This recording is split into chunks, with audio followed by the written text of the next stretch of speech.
You are listening to Think Theory Radio. Radio.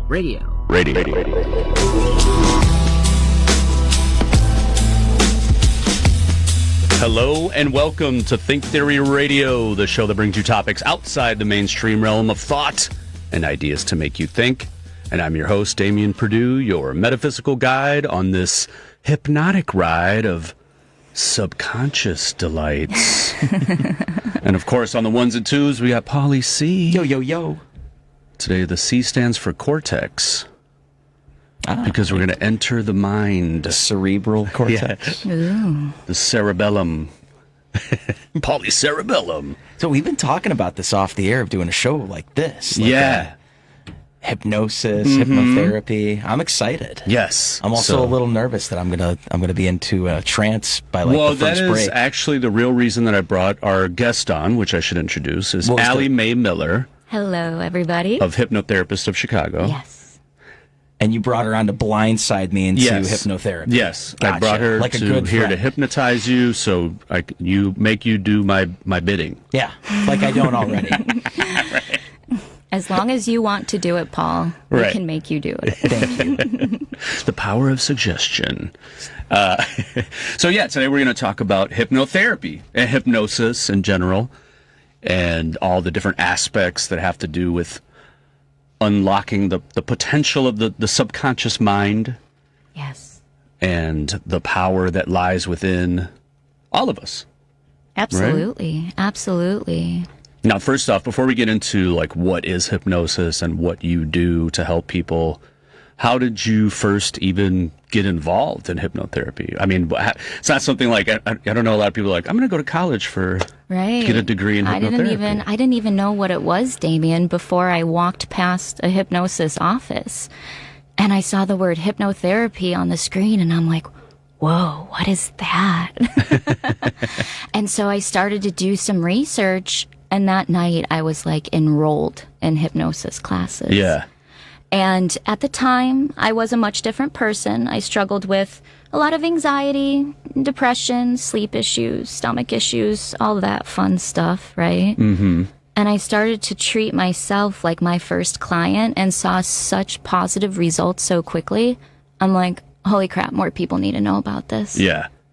More people need to know about the healing capabilities of their minds. And so I found an actual legitimate school and I did my training. This was at the beginning of the pandemic. And I haven't looked back since. I was actually a video producer at the time. I used to do corporate video.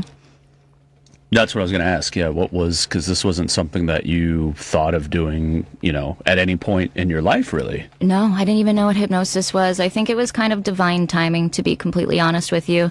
I used to call us the traveling circus because the video crew I worked for, we traveled all over the place. But of course, at the beginning of the pandemic, no more shoots, no more traveling. Everything got shut down, so got laid off and was just doing a lot of soul searching and try to figure out what are my next steps. And is literally on a walk with my dog near my apartment. There is a place called the Garrett Wellness Center, but I always just knew of it as Garrett, so I thought it was like a corporate office for the popcorn place. Oh, yeah. That's funny. And it just so happened to be that day on that fateful walk, I saw the word hypnotherapy, and like I said, haven't looked back since. That's awesome. And it's such a different, stark difference in career. You know what I mean? Completely. Like, who would think to go from from video production to hypnotherapy? Or just, I guess, even getting into hypnotherapy in general. I mean, I've always heard of it, but I didn't know how prevalent it was. I've never really known what does it entail. So I guess, what is hypnotherapy? Yeah. Hey, great question. So let's start by defining hypnosis. Right? Because there's a lot of misconceptions about what hypnosis is. So hypnosis is a very natural state of mind where we are physically relaxed, but we are also very mentally alert and we're actually hyper-focused. So we go into a natural state of hypnosis all the time throughout the day. As we're falling asleep, we're naturally in hypnosis. As we're waking up, we're in hypnosis. You ever been driving and you get home and you're like, oh, holy crap. Where was I those past 10 minutes? How did I get home? Did I stop at that stop sign? Autopilot. That's hypnosis, right? Where you're kind of zenned out. You're reading a book or watching a great film and somebody walks in the room and says, hey, Damien, and you don't even hear them because you're so hyper-focused. You're in a state of hypnosis, right? So we go into a state of hypnosis during hypnotherapy, and then hypnosis becomes a self-improvement skill. It's an educational and self-improvement skill so that we can reach goals that we're being blocked from, maybe consciously or subconsciously. Okay. And just to add a little, the synchronicity of how I got you on the show. It's interesting, too, because Paul, he mentioned earlier, this is something we've wanted to have on the show. And I don't know, several months ago, I told him, hey, come up with some ideas. Just shoot me a list of different topics. And the first one was like hypnosis. And I think it was the same day or the next day, I meet Ali Mae. We live in the same neighborhood, our local watering hole. And she was introduced from a fellow friend. And it's like, oh, what do you do? Oh, I'm a hypnotherapist. I was like, wait, what? No way. Excuse me. Boom, the cosmos aligned, and exactly. here we are. I love that. Yeah, so it was great. Now, a lot of people, I'm sure there's so many people that don't even really know what hypnotherapist is, that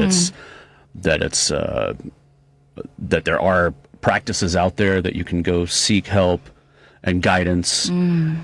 But also, I think a lot of people think that hypnosis or hypnotherapy is something very modern. But I gave you a little homework assignment, and I was like, what is the history? How far back does it go? And I know you looked up a couple little factoids. What a fun process that has been, because I was telling Damien, I'm like, history just isn't a bone in my body that I was born with, but it's really been awesome to do some more research in hypnosis and realize this has been around for like over 4,000 years, man. Yeah. Right? Like the Egyptians, they had dream and sleep temples where they were going into these temples and basically going into a hypnotic state to cure their ailments. Right? Yeah. And it's just so amazing. And then moving forward, before anesthesiology, people were going into hypnosis before surgery. And then, 18th, 19th century, there were more psychologists that were kind of getting into it and stuff like that. Freud wasn't one that ever really believed in it, but Carl Jung, some of the names I had never even heard before my hypnosis training. Emile Coué, he was a pharmacist who used hypnosis, and so yeah, it's been around a lot longer than I think what a lot of people assume. Yeah. And, even just like yoga, anything Eastern, they're working on the power of the mind and connecting to the breath to heal. So it's much more, I think, widely accepted and known about Eastern, but we're getting there. Yeah. We're getting there here. And even the word itself, hypnosis comes from the Greek god Hypnos, the god of sleep. Yes. If you didn't know there was a god of sleep. Which I also one of my favorite gods. And I love all things like esoteric, and this is just me kind of correlating things that may not actually go together. But gnosis, but spelled with a G, Gnosis, is the sacred wisdom and kind of mystical knowledge. So that's kind of interesting that the pronunciation, like hypnosis, True story. My first band in junior high was named Gnosis. Oh yeah, No way. Nice. Yeah, we weren't that good, but it's true. Yeah. Well, if you would have used hypnosis, I was just going to say that. Yay, we're making hypnosis jokes already. Now, you brought in a chart here. Ah, yes. Which has a lot of different words. Many words. Many words. They are for me to read and for you to consume. Okay, sounds good.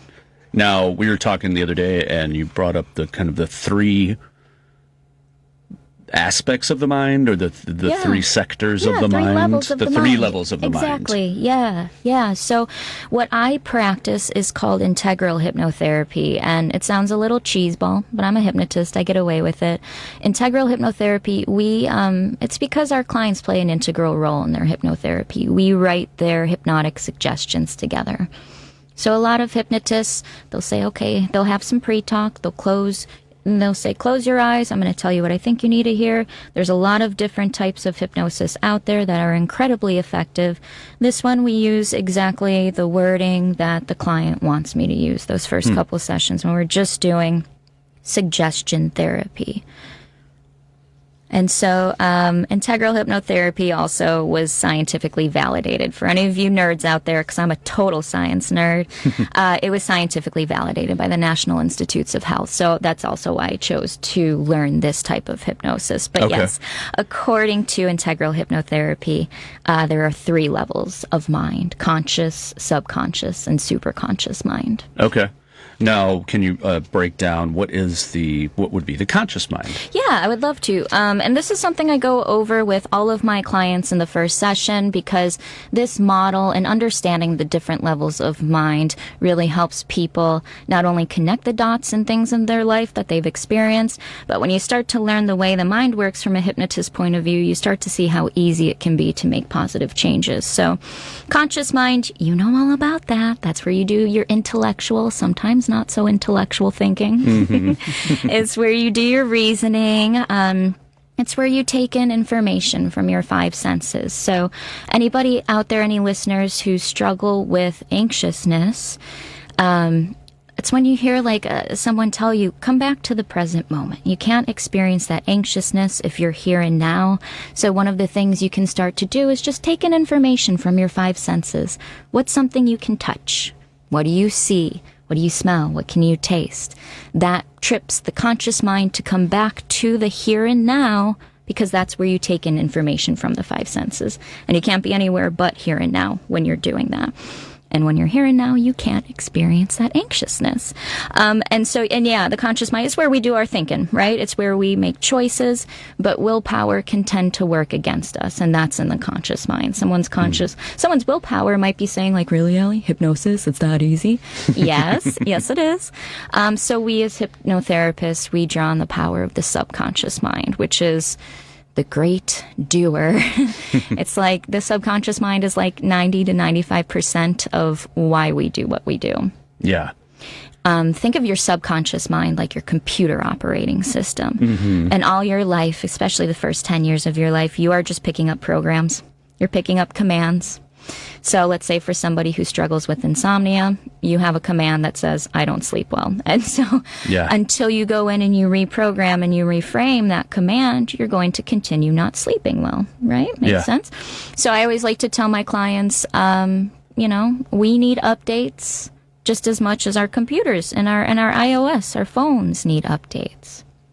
Yeah, and I think that's such a great metaphor, too, because if you think of your computer or your smartphone and you have these different apps or you have different software that you use, most people, generally speaking, don't really understand how the computer itself works. They just know, well, I use it for, my Word docs, or I use it for this, video editing, et cetera. And it's similar with the mind. I think most people understand the conscious mind. Yes, I'm conscious. I think, therefore I am. I'm here. I'm making decisions. But we don't really understand the subconscious. And I think it's kind of a concept that eludes a lot of people, right? Yeah. So it's very similar to to most people couldn't understand how their OS works, Yeah, exactly. And when you start to break it down as, hey, it's just programming, and your subconscious mind, it stores all of your memories. So even things that you don't think about consciously from day to day, they are all filed away, my friend, in your subconscious mind. And your subconscious mind is an association-making mechanism. So this could be something as simple as, smelling cornbread and you think of Grandma Betty, right? But it could also be something like, that time that I was on that plane and there was turbulence and I was really scared, and I decided on a subconscious level to give myself the command, I'm not safe. Now, all of a sudden, anytime you try to fly, therefore, what happens? You freak out, you panic. Right. Because it associates flying with being unsafe. So just as easily as it can be to program the subconscious mind for negativity, it can be just as easy and amazing to reprogram it for positivity. Definitely. Mm-hmm. And now the last part, the superconscious. What is that? Ooh, the superconscious mind is what brought us together, right? Okay, yeah. Sure, like the higher intelligence. Yeah, exactly. It's what connects us. We do communicate to and with the subconscious and the superconscious mind in hypnosis, but superconscious, just think of it as like your highest problem-solving intelligence even, right? You got an issue at work, you can't figure out what to do. An hour later, you come back, you know exactly what to do, right? So you can always share with my clients, you can always trust that your superconscious mind is working things out for you, right? Mm-hmm. But then you do this kind of light work and you start to run off more positive programming. You kind of start to open yourself up to a lot of more positive experiences and like, you know, your higher self and especially like your intuition. Mm-hmm.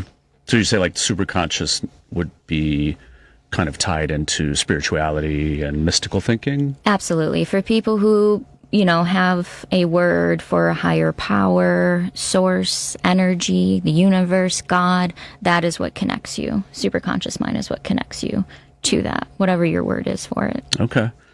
Yeah, there's, you know, I was talking to you before the other day, and, you know, I love quantum physics, and there's a lot of different kind of fringe theories that there could be some aspect or maybe consciousness itself has to do with some kind of quantum field. We actually talked about it on the show not that long ago, last week or before, I don't remember, but or every week. Every week, pretty much. But there's a book called Science in the Akashic Field by Ervin Laszlo. You should check it out because it's literally about the quantum, like a quantum field is where consciousness resides and like permeates throughout the universe. Yeah.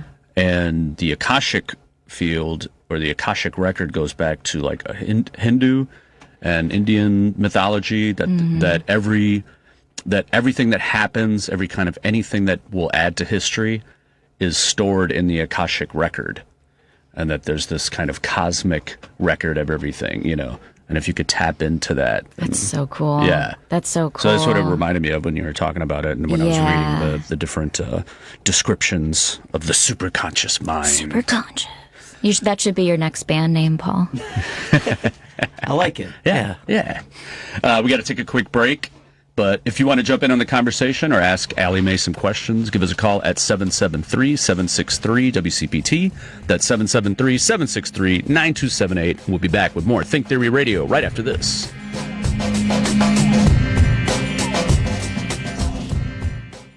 This is a...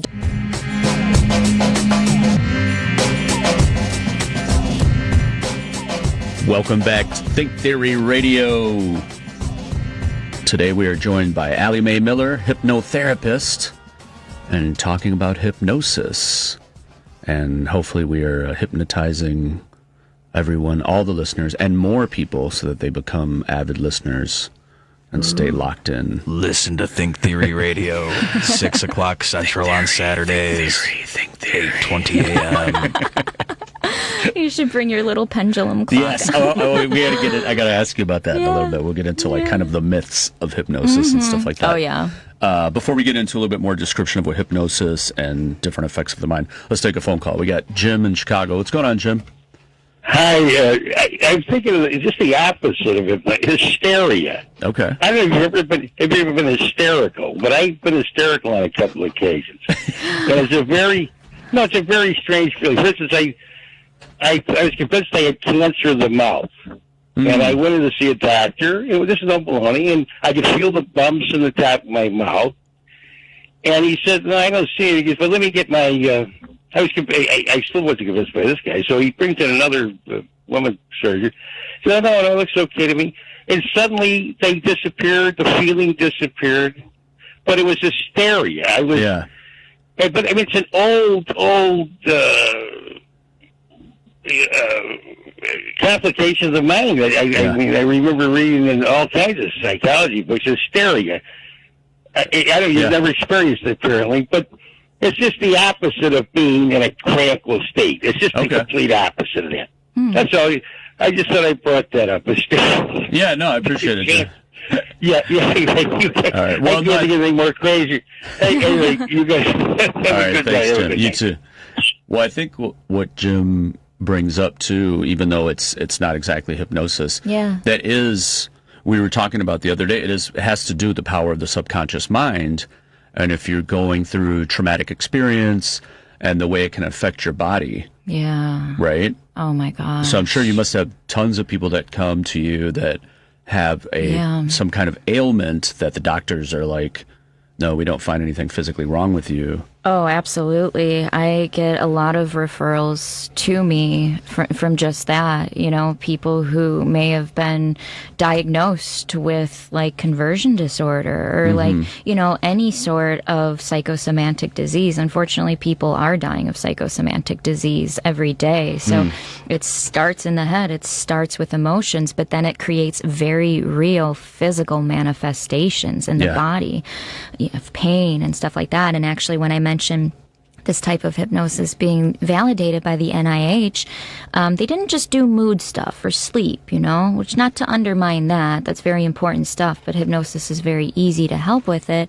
They actually did this study on 150 female participants with overactive bladder.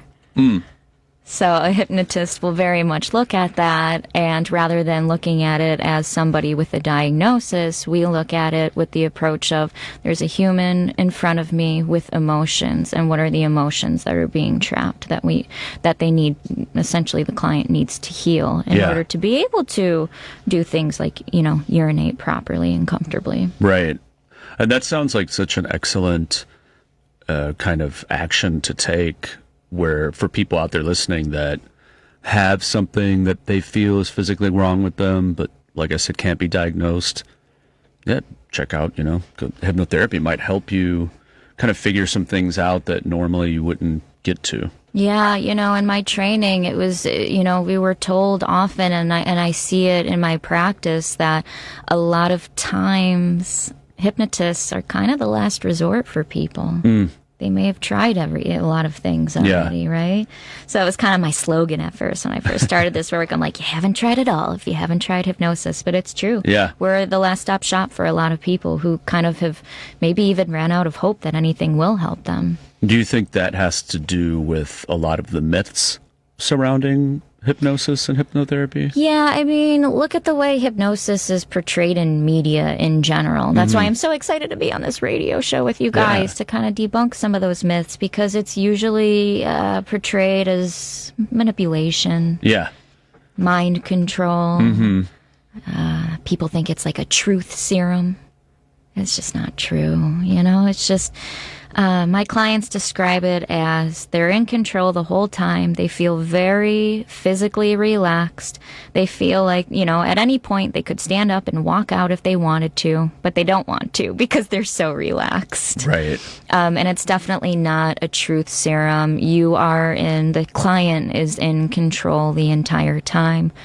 The client decides what they share with me, even in a state of hypnosis. Yeah, because I think most people, even myself included, when you think of hypnosis, you always kind of have these callbacks to movies or TV shows with some magician swinging, you know, a clock in front of you, you know, and putting you in a trance, and then, you know, whatever, 6 months later, somebody says, funky chicken, and you start squawking around like a chicken or something. You know? Yeah, I asked Paul if he had ever been to one of those shows before you stepped in, Damien. And that, you know, stage hypnosis, that's much different from what I do.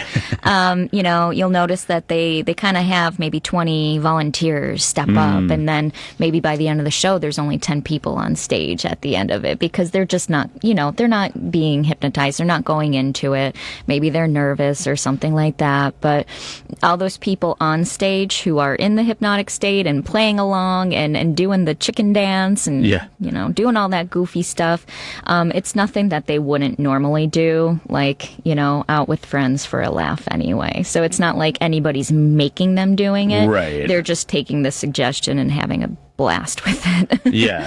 But I think that adds to kind of, the people's misgivings about hypnosis, right? Because they think, it's just some kind of magic act. It's not serious. Yeah, for sure. And I had a client a couple weeks ago, and at the end of his session, he just kept asking me all about stage hypnosis. And I was like, get to the question. And he's like, so can we do it sometime? And I'm like, what do you want me to do? Make you quack like a duck? He's like, I don't know. And I'm like, look, that is not what I'm trained in. It wouldn't be ethical for me to do it. I'm sure I could come up with something, but that's like asking your dentist to be your chiropractor. They both work with bones, but in two totally different ways. Mm-hmm.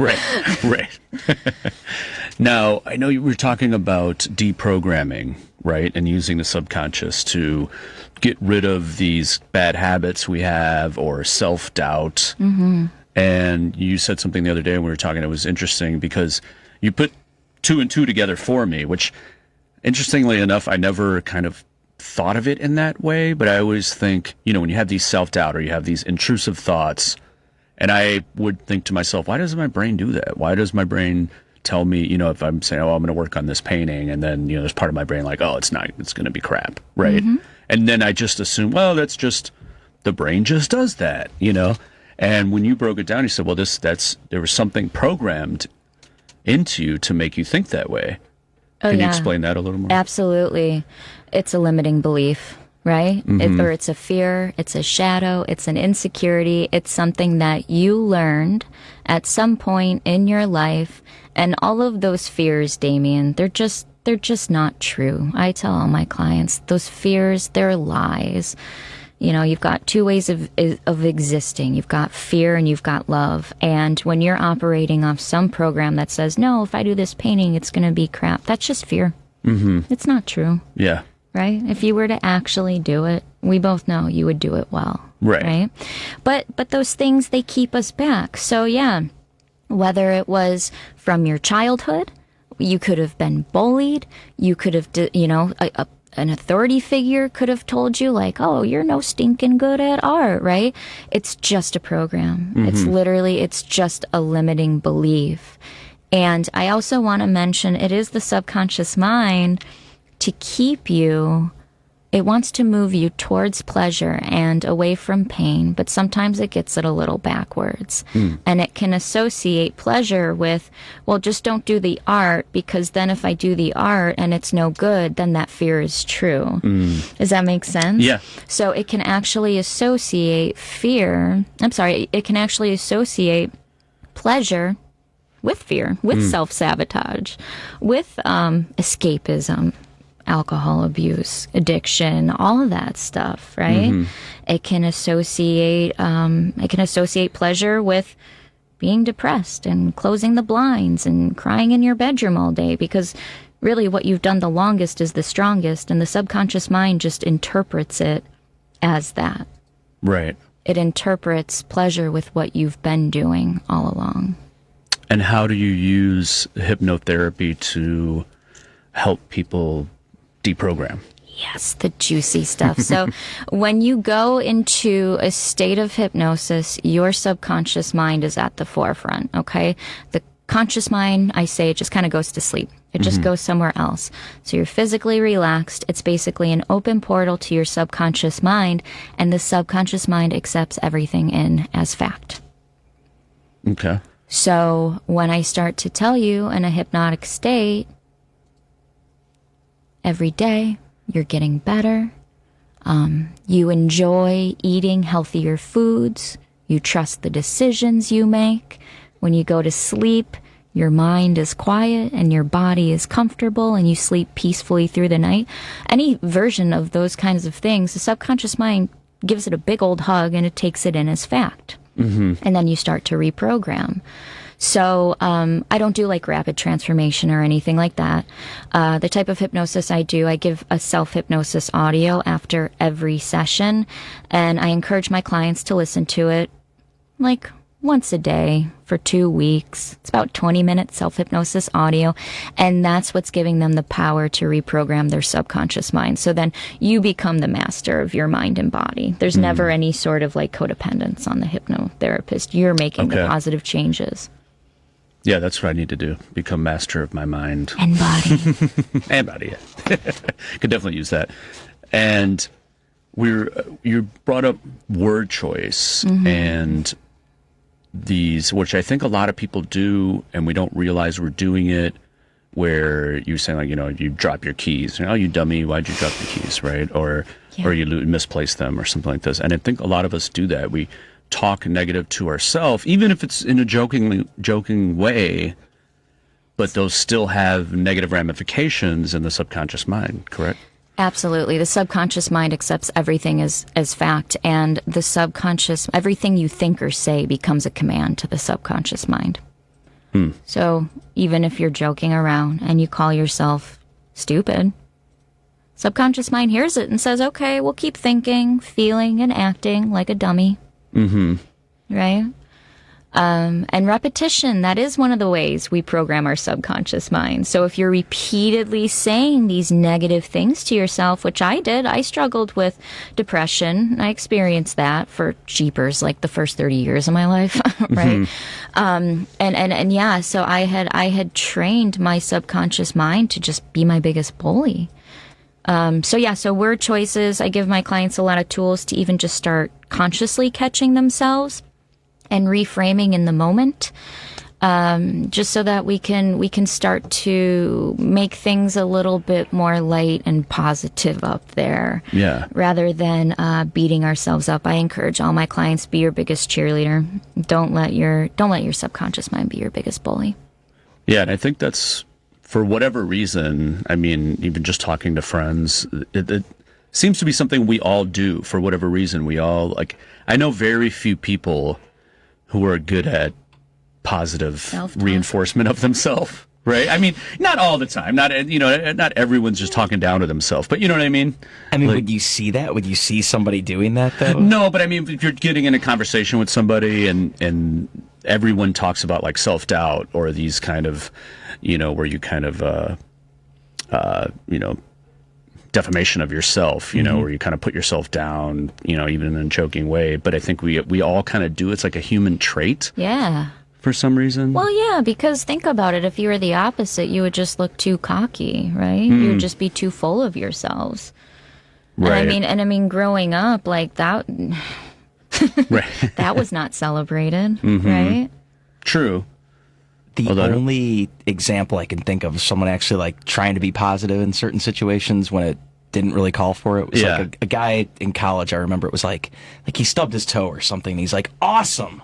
I was like, why did you say that? And he's like, I'm trying not to swear anymore. I'm trying to just turn it into a positive, or, not be so upset about things when it happens. But that's kind of like what she's saying. That's kind of an awesome approach, man. Right. Like, honestly, I listen to a lot of different podcasters and stuff like that, and there's one out there, and they'll call in and they'll say, yeah, I just got diagnosed with cancer, and he'll say, how exciting.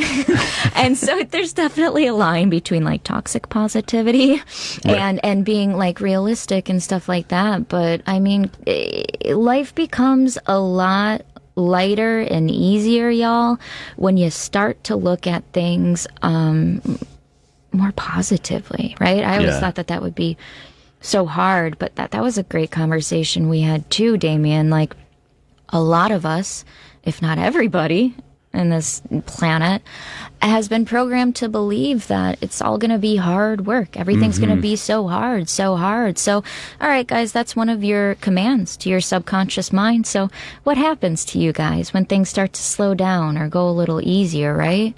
We freak out. Subconscious mind starts procrastinating so that we have to wait till the very last minute to hurry up and get something done, because then when we're rushing and we get it done, okay, now we can feel like we actually achieved something, because the subconscious mind believes it all has to be hard work in order for us to feel worthy of success. No, it's like when things are going good and you're waiting for the other shoe to drop. You're always waiting for the shoe. Like, yeah, everything's good, but I don't know. This can't last forever. Yeah. And that becomes a command to the subconscious mind. Yeah, that's, I don't know. I don't know how to deal with that. Do Gotta some get hypnotized. hypnosis. Right, exactly. I have an idea. Yeah. Hey, good thing I brought you on the show. All right, sit or lie back and make yourself comfortable. We got 20 minutes left. Speaking of which, we're going to take a quick break. If you want to give us a call, hit us up 773-763-WCPT. That's 773-763-9278. We'll be back with more Think Theory Radio after this.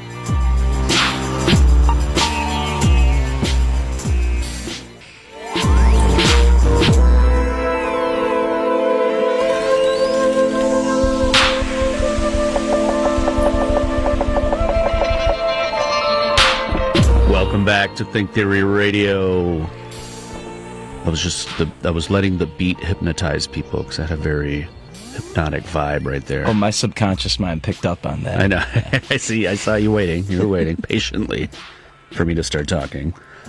And this is Damien. Today we were joined by Ali Mae Miller, hypnotherapist, getting into a nice conversation about the subconscious mind and how we can deprogram ourselves from self-doubt and negativity. I like what you're saying, deprogram, because it literally is. It's an unlearning of what we have learned. Yeah, and that's something that I've really been interested in lately, is trying to deprogram myself. I was telling you the other day where I come up with this kind of a theory on something to do before you go to sleep. Yeah.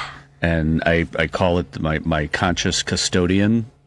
Okay. And so as I'm falling asleep, I tell my conscious custodian, what she said, that's the subconscious, essentially, to go into the different parts of the computer and the brain and delete some stuff that I don't want in there anymore. And delete also just to free up some memory space, because, we get filled up in there, you get clogged up. Oh, yeah. And then and we get new, better information. You want to have space for it, right? And also just different things like self-doubt or, that we've been talking about.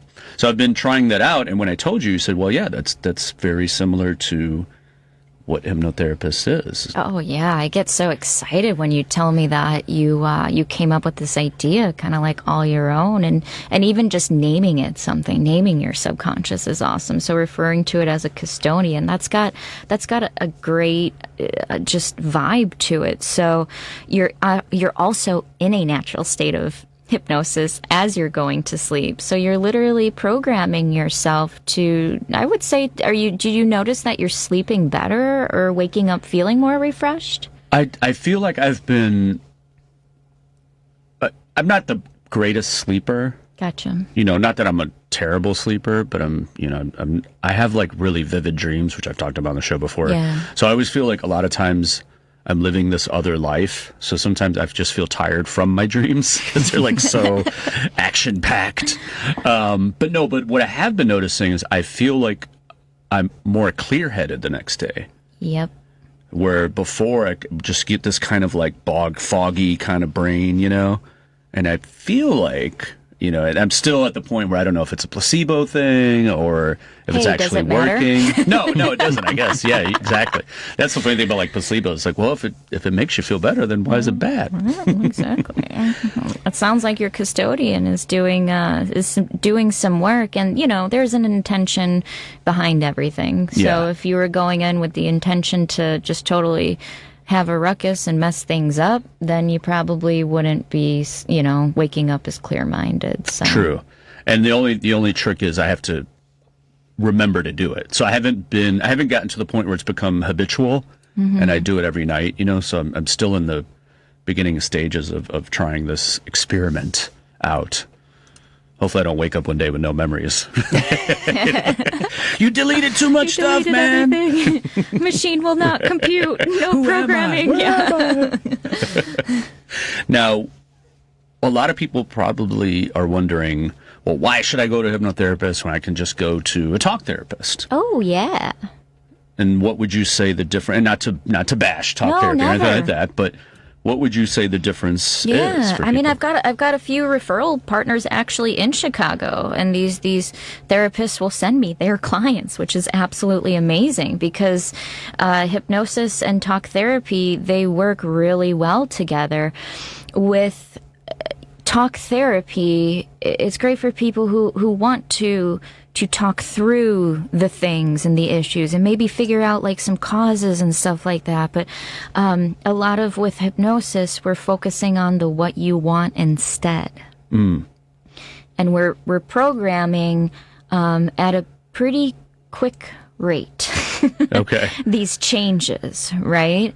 And hypnosis is never meant to be like a Band-Aid fix, like, okay, just tell the command what you want it to do. We do several sessions where we can, even regress to memories and reframe the emotions around that, kind of like collapse the memories of negative emotions. So we're also doing the deep work, but, with this type of hypnosis, I'm kind of programmed to say 3 to 8 sessions. You're not going to need much more than that. This is not your typical therapy where you're coming back week after week to talk through the things. And again, that's great for people. They respond to it really well. But with hypnosis, you're going into the subconscious mind. You're going into the subconscious mind and you're starting to actually reprogram. It's like a rebranding. And you're telling the computer how you want it to think, feel, and act. So logically that's for your conscious mind and talk therapy. But the subconscious mind, that's what you're accessing with hypnosis. Okay. Yeah. Now, along the lines of that, as far as kind of defining hypnotherapy and the differences between other kind of mental work, we were talking about the difference between hypnotherapy and meditation, or the similarities of it. Yeah. Oh, yeah, for sure. They're so similar. Even in the first session, I actually use guided relaxation to hypnotize my clients. So just imagining like a warmth or even a nice bright white light coming into your scalp and just moving slowly down the body. And so, did you feel that? Are you going into hypnosis? I feel like I'm using my hypnosis voice. But yeah, so it's good for radio. Thank you. But yeah, so doing that guided relaxation, very much like meditation, right? But with meditation, you're not supposed to have thoughts, right? Right. You're kind of supposed to like clear the mind, right? And so you do that with hypnosis, but I tell you the thoughts to think. Okay. We write those hypnotic suggestions, which could even be, I fully accept this version of myself as loved, loving, and lovable, right? That's a beautiful suggestion. All my clients get that one on the first session. Spoiler alert. But you're putting these suggestions into the subconscious mind. So then it's essentially like a download of information straight into the subconscious. So, there's just not like thoughts there in meditation, but with hypnosis, we tell you what to think. That's kind of the point, is to have thoughts, or at least certain thoughts, right? Now, you were saying the words or thoughts that you help put in people's minds when they're hypnotized. Is this something you work with them beforehand, and ask them, what would you like me to say to you? What would you like me to do? Yeah, absolutely. So, all the sessions I do, they're 2 hours long. But, for the first couple sessions, you're only in hypnosis for the last 20 minutes. Okay. Right? So, first session, we're getting background, going over the model of the mind and stuff. But then we write your suggestions together. And this is really good for people who are maybe still a little skeptical of hypnosis, which, I can obviously handle. I expect that. That's totally normal. But even people who are really kind of fearful, or they have a lot of anxiousness or control issues. Let's be real. I've got some control freak clients, and they'll be the first to admit it. So we write the suggestions using exactly the words that they want me to use. And I think that that's important. Not only is it teaching me so much about just the way we speak to ourselves and just all the different variations of the way that the mind can operate from one person to the next, but if I say, all right, Damien, tonight, when you go to sleep, you're very rested and you sleep peacefully. You might not like that. You might associate that with rest in peace, right? And so a lot of, everybody, their word choices, it's all different. So it's nice to be able to have that conversation, write the suggestions together, so then you're getting exactly what you want. And that's why this work is so fast and effective. Yeah. And speaking of the work, I've been using the word healing and kind of helping people in that way. But you don't consider yourself a healer. Nah. Right. No, I don't want a God complex, man. I'm a guide. Okay. I'm a guide. I am of the belief that the client is healing themselves. And I'm simply a guide. It really has nothing to do with me. Okay. I'm good at my job. I'm good at my work. I've got a lot of clients that, they might come in and one session and they're done. They don't want to go any deeper. I've got a lot of clients that, they just want to sleep better, man. They don't want to go any deeper. Right? Yeah. But yeah, I'm very much of the belief that they are healing themselves. It's their own inner healing capabilities. It has nothing to do with me. And for people that are a little fearful of the concept of hypnosis and suggestion, the power of suggestion and being under and letting someone else kind of navigate your thoughts, what would you tell people, or what do you tell clients that are a little skeptical about it? Oh, I literally have them read the induction. Yeah. I bring a copy of the induction. The first session, I have a copy of everything I'm going to say to them so the induction, that's when you induce hypnosis, right? So that's like the guided relaxation that I was telling you about. They can read it. They can read everything that I'm going to say. They approve all of their suggestions, so they know verbatim, word for word, what I'm going to say. But then I also tell them, you don't have to have performance anxiety on the first session. You're going to get the hypnosis audio like an hour after you leave my office. Yeah. So now you know what to expect while you're there, right? And now you get the hypnosis audio to listen to in your own time, in your own space. Listen to that. Once a day is what I encourage clients to do. So even if on that first session, they're freaked out and they're just not going into hypnosis, it's okay. Because hypnosis is, when you start to use it as an educational and self-improvement skill, it's like anything else. You practice and you get better at it.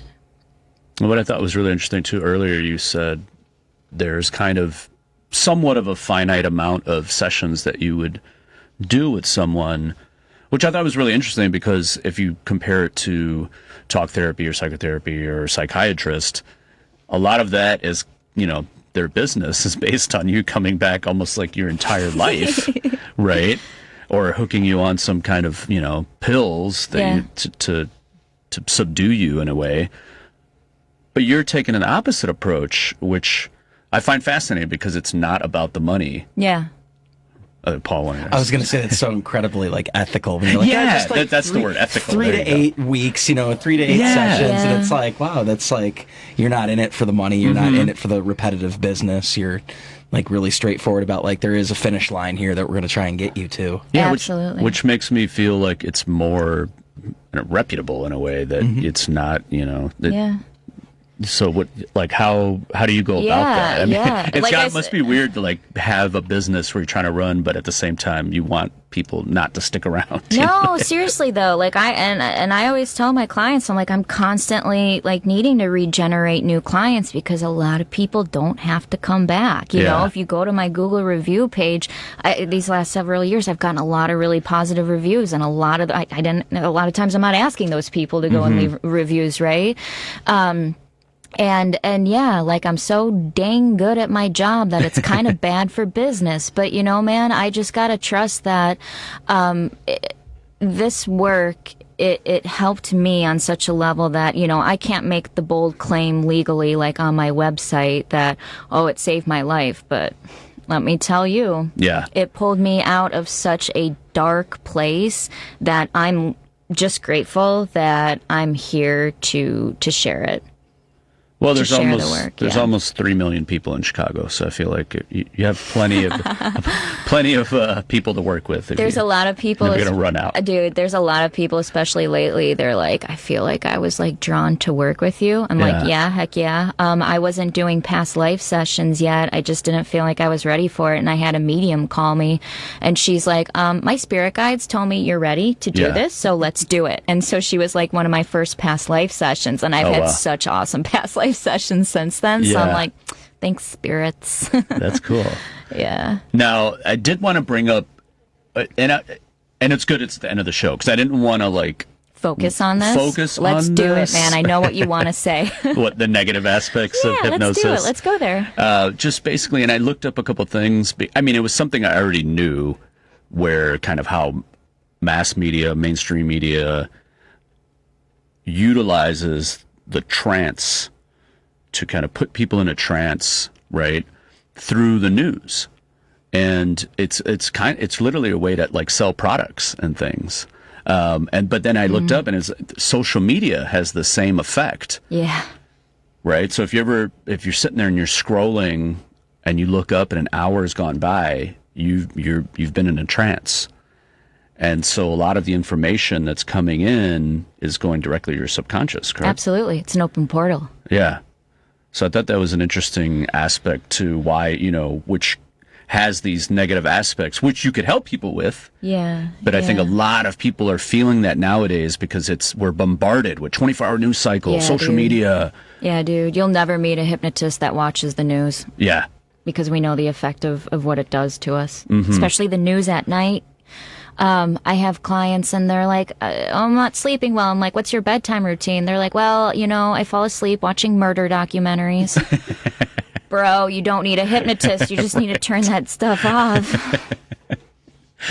Now, we only have like a minute left, so I want to let you tell people how to get in contact with you, repeat your name, whatever you want to give out. Okay, here's my plug. Again, my name is Ali Mae Miller. Thank you guys for having me here. My business name is Hypnotherapist of Chicago. So you can find me hypnotherapistofchicago.com. I put out a lot of fun little higher consciousness videos on Facebook, Instagram, and TikTok.